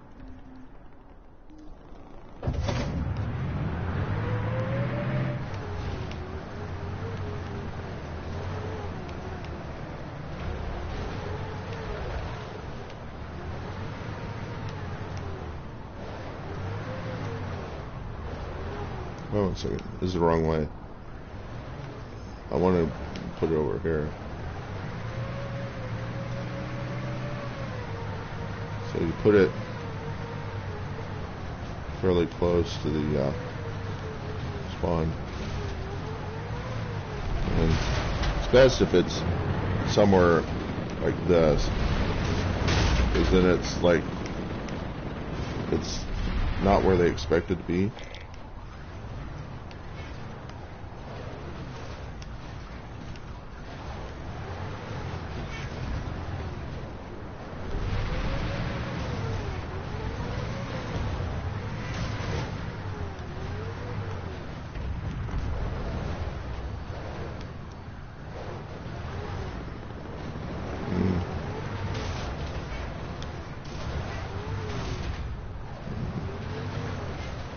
There we go.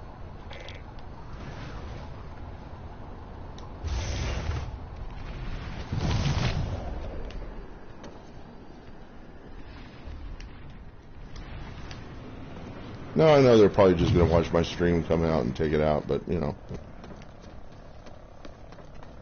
I could always just bring out an ant and increase the proximity radar, and then we got that.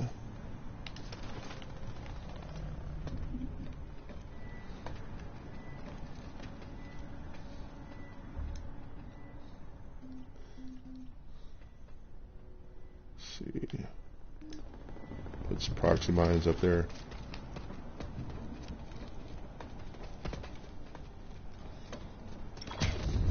There we go. So somebody tried to do the fast track route.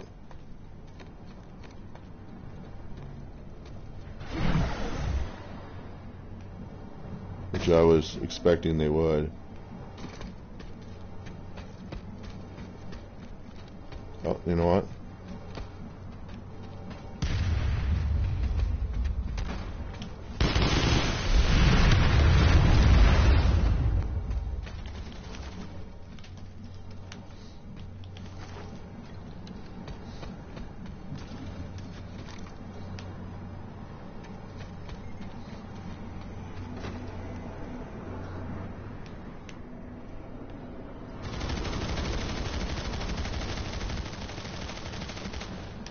I gotta go touch it again now. Okay.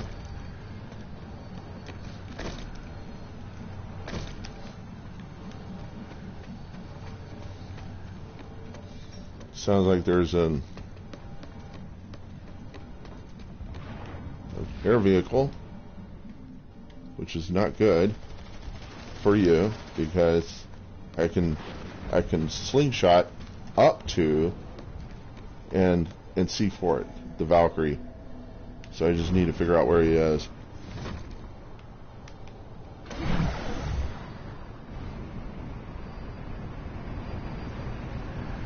I hear him. He's right there. He's gone. Watch this.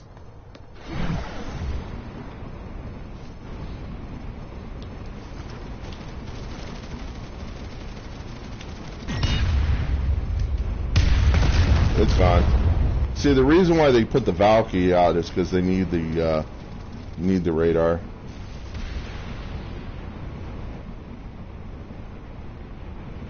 And I don't mind if they bring out another, if they convert our terminal and bring out another. It's really easy for me to take those out as a light assault, especially with slingshotting light assault. So let's look at our generators. Brought in another one. And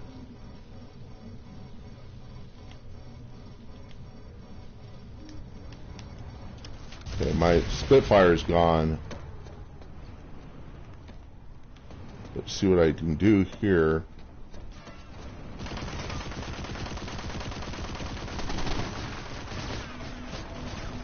So I can go down here.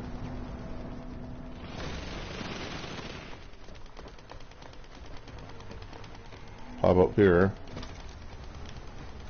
And see, I got 3 C4. And okay, that's a proxy ant, likely. But is that ours? That's ours. Yeah.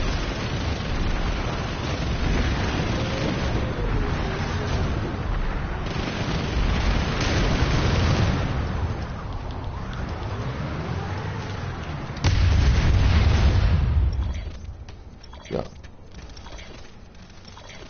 It's what you don't expect. 3 C4 coming at you.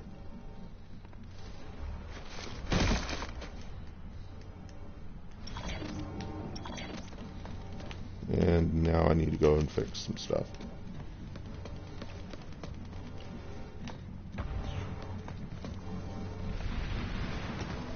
So do I still? I have, yeah. I just respawned, so.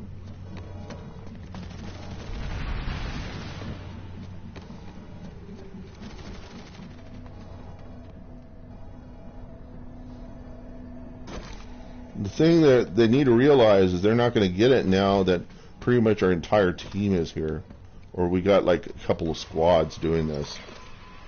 It's just a pipe dream.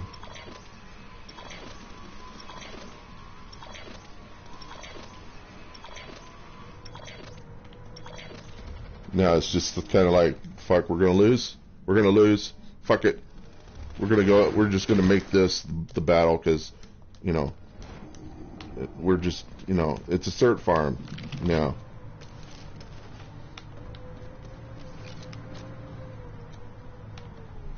Yeah, it's a cert farm. And I helped generate that cert farm. And Daybreak making money off of this guy, you know. Why would you want to remove my drifters whenever I can do stuff like this for you, Daybreak? When I can make so many people mad, and then they're going to be like, you know, they're going to take out all that frustration on the other guys, you know, and they're going to have fun because that's, you know, it's not about winning, it's about having fun, right? I didn't think we would win. I'm just surprised that they got so focused on this, you know. There's such a desire to win.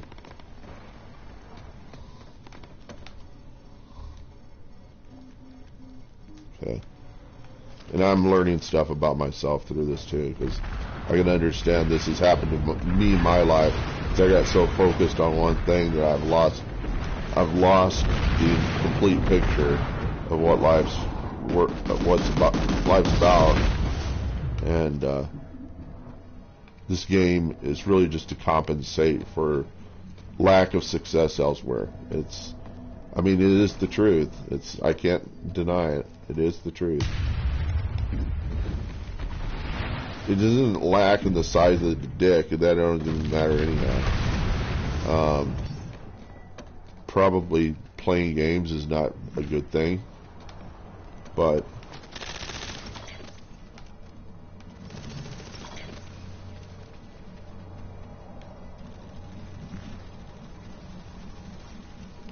this guy's got a sensor shield 5, I can tell.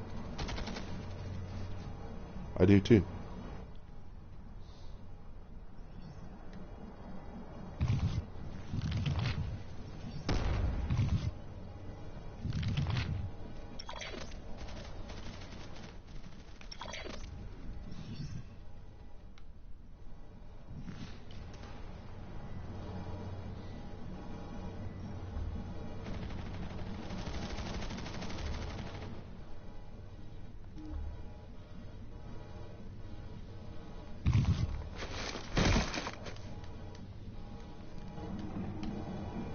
Huh. I wonder if I could go and do my slingshot thing and go over and take those flags back again.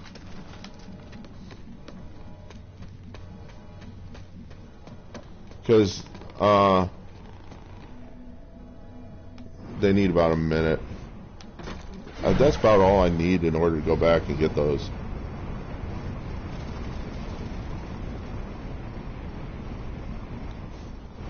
So I'm the only guy in this hex. So get this.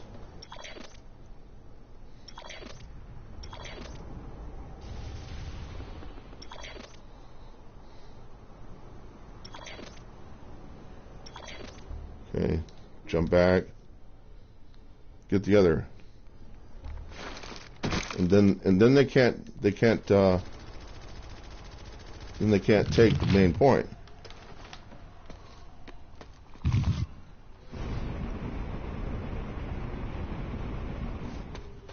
Oh, no, they're taking the main point now. So we got to deal with that.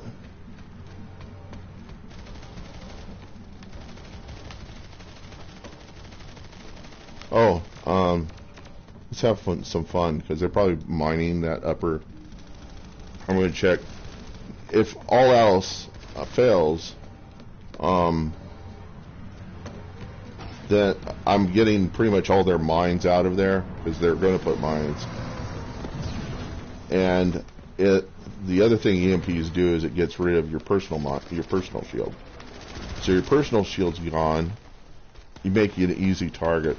They're just instantly. So this is what we do. And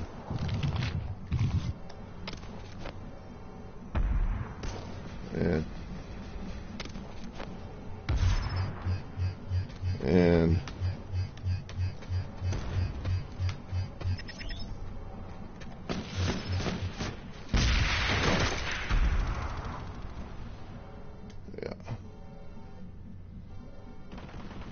that was one of our own guys that killed me.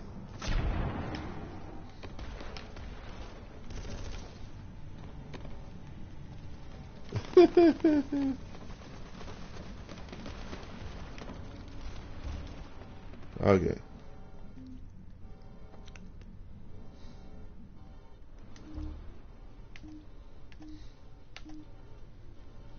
Oh, I should buy one of these guns. Just for the fun of it. Put that on there.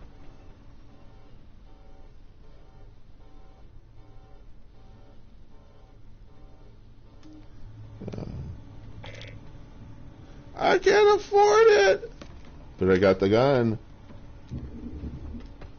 Yeah, okay. Let's go get rid of some Sundays.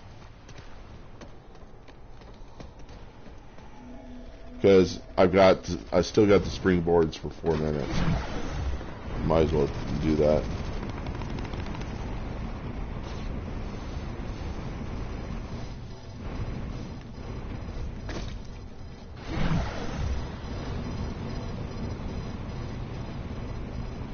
Okay, where is it? It's in there. It's gotta be on this side, right? It's in there. One there.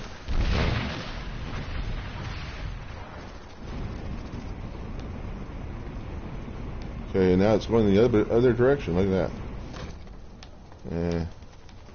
There. No.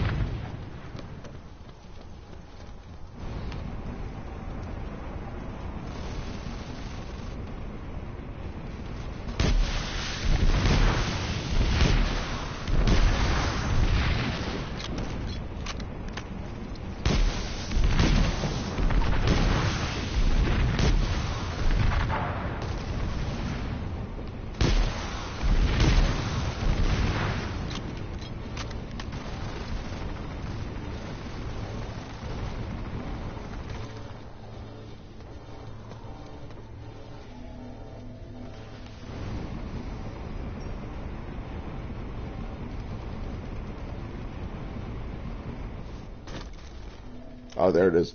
Found it. Okay, so. Well, I don't want to get drugged down that. So I'll get up here. Yeah. C4.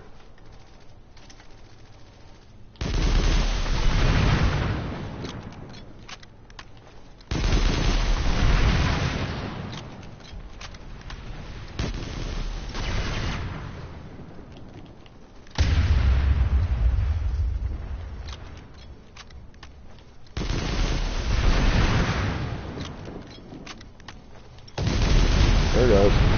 It's gone. So close. So is there any more?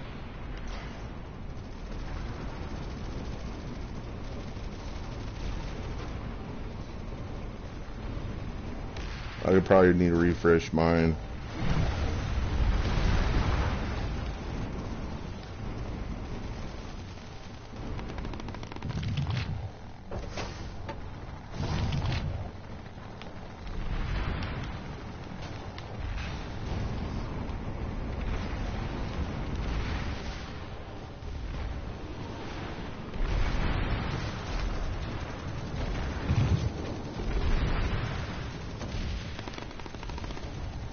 Then we get infiltrator out. Oh, need to fix the generators. So, because we need to lock them in there so they can't go anywhere. So.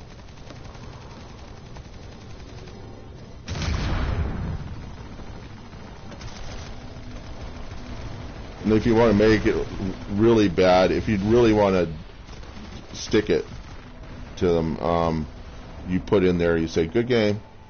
You put a good game in there, they're like, there's no way you're going to win. They're just like, aha, aha.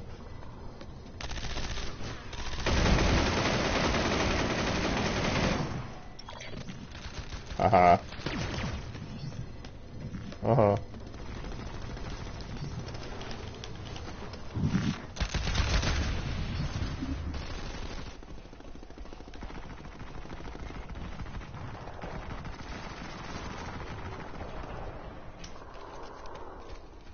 So you're probably chasing after me now. Because that thing didn't get triggered.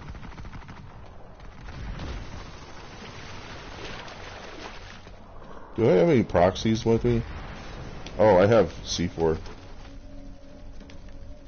So I'll pretend like I'm going to take it. And, oh. He got fixed.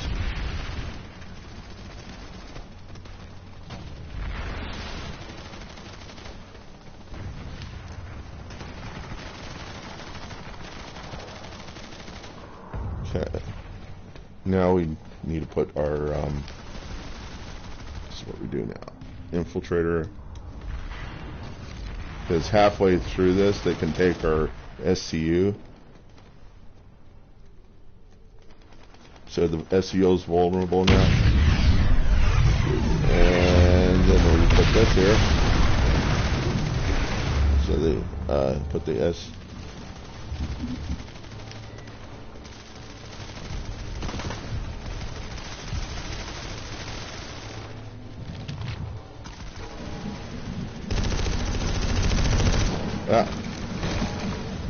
It's not going to stop us.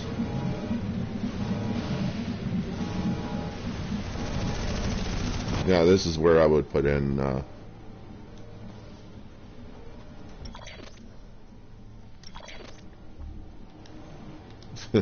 oh, they're gaining up on us. Oh my goodness, look at that. Yeah, they're pushing.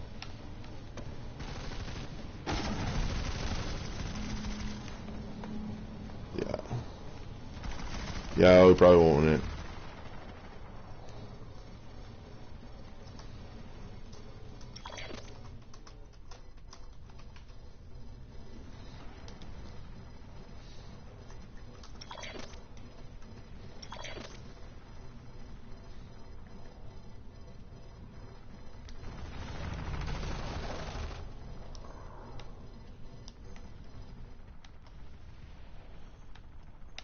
So now I'm probably going to go up to, I'm going to go up and go do my magic at ACAN. So I got 20 minutes left. And they're probably going to get X-Tab. So what I do is I get an air vehicle and I go to ACAN.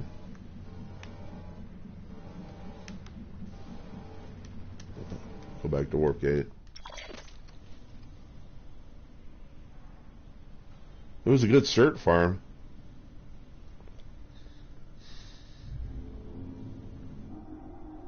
Okay.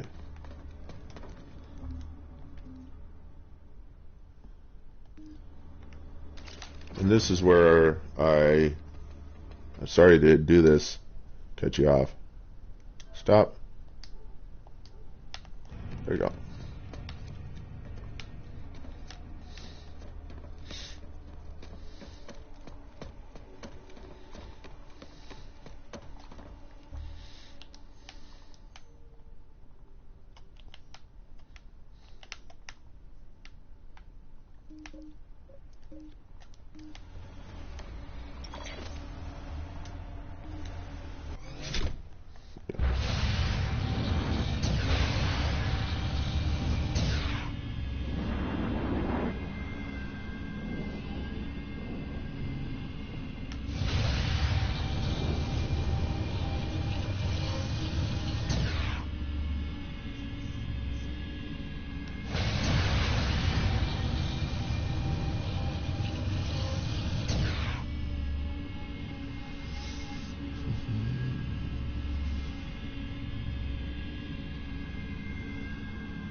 Yeah, we're not gonna win this.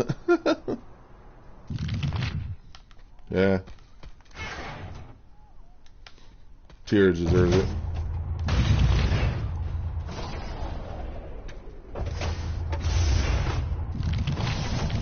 Yeah.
It's awful. Oh man.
Knew it was going to be something stupid.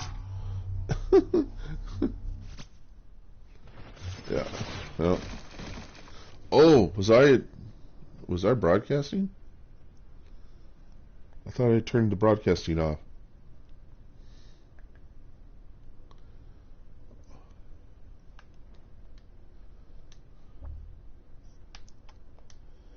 Yeah, it's going to crash on me. Probably.